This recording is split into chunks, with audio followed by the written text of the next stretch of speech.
From the Workers' World Party and International Action Center, Monica Moorehead. Well, that's a hard act to follow. But sisters and brothers, it's really an honor to be here. This is such a magnificent sight.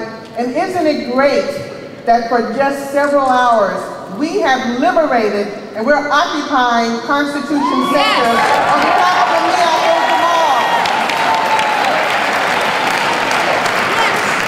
And I think it bears repeating that I can say with great certainty that Mumia Abu-Jamal would not be alive today if it weren't for many of us here, along with millions of people around the globe, organizing and mobilizing in the streets, getting arrested, having teach-ins, disrupting reactionary parades, especially in Philadelphia, having streets named after Mumia, filling the courtrooms on behalf of Mumia, even if he couldn't be there.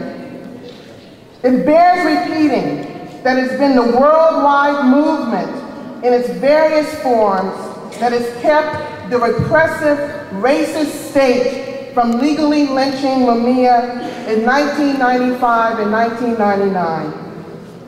It goes to show, as Brother Lennox Hines said earlier, that it's not what goes on in the courts that are decisive, but it is the mass struggles and movements that are in this decisive. And even Brother Mumia knows this better than anyone else. When you listen to the answers that he gave to all the questions tonight, what was the common thread that he said? It was join an organization. It's the mass movements that are decisive. This is really, really important activism on every level.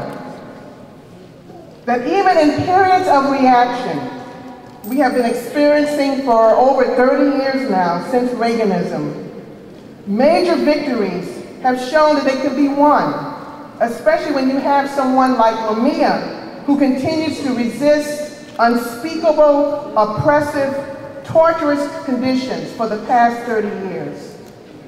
Mumia's resistance to his individual conditions, and thus becoming a worldwide symbol of resistance to all forms of capitalist repression, has inspired many of us to stay active in the struggle to free him, and to also free other political prisoners like Leonard Peltier, Lynn Stewart, the Cuban 5, now the Cuban 4, Troy Davis, Shaka Sankofa, and many, many others, the Puerto Rican political prisoners. But also, Mumia has inspired us to remain active in many other struggles as well.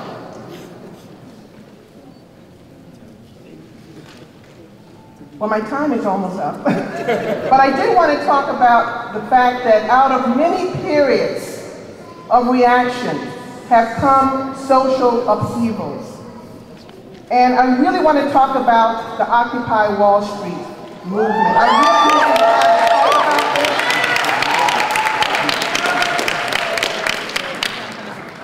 this. This is an unprecedented period that we're in today, sisters and brothers, because of what's happened on September 17th. Yes, ma'am. On Occupy Wall Street just took the world by storm. Because of its youthful and defiant character, it has changed the political landscape and atmosphere of this country and around the world. In its stance of occupying everything that represents the status quo that is Wall Street, greed, especially the bailout of the banks, and the trillions of dollars in light of this unprecedented global economic crisis, has imbued new life into our existing movement and has propelled new activists in the struggle from all walks of life. And this is something that our brother Mumia has written on a number of times. The Occupy Wall Street movement has helped to open up political space for so many issues and struggles that have been both marginalized and alienated. And this includes the struggle to free Mumia Abu-Jamal. And I just want to say just one thing about Occupy Philadelphia. This is very, we have to pay homage to Occupy Philadelphia. Even though it was shut down just last week by the police, the same police that are trying to legally lynch Mumia. Yes.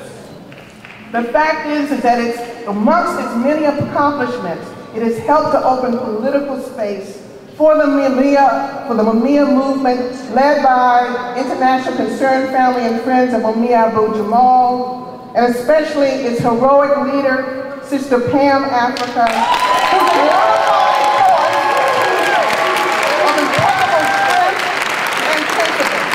And we have to applaud the Occupy Philadelphia for helping to expose and broaden the role that the police play in society, especially in linking the police misconduct in Mumia's case to the racist occupations of Black and Latino people in Philadelphia and around the country, and of course to the shutdown of Occupy Philadelphia. So in closing, I really want to make a special appeal to Occupy Philadelphia and other Occupy movements to continue to work with the 30-year-old Free Mumia movement in the struggle to complete his freedom and win his release. Will we be satisfied with Mumia staying in prison for the rest of his life? Will we? Are we going to take it to the next level? To do everything we can to liberate Mumia and all political prisoners? Deoccupy the prisons. And let's occupy everything necessary until Mumia is free. Free all political prisoners. Long live the spirit of Troy Davis and Shaka Sankofa. Thank you.